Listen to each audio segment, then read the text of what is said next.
13h10, la menace d'une nouvelle révolte des agriculteurs se précise.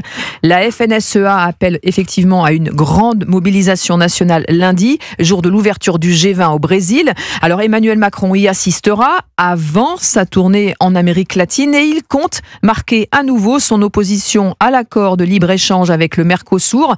Mais la France, Arthur Delaborde, a-t-elle vraiment les moyens de le bloquer ? Eh bien, c'est à Bruxelles que tout va se jouer. La partie s'annonce serrée. La Commission européenne pousse en faveur du traité qu'elle veut signer rapidement. Elle est appuyée surtout par l'Allemagne et l'Espagne. En face, la France tente de trouver une minorité de blocage au Conseil européen, c'est-à-dire 4 pays représentant au moins 35% de la population de l'Union. Or, pour le moment, Paris n'a que 2 alliés, l'Autriche et la Pologne. Emmanuel Macron et Michel Barnier font donc leur maximum pour convaincre leurs partenaires indécis.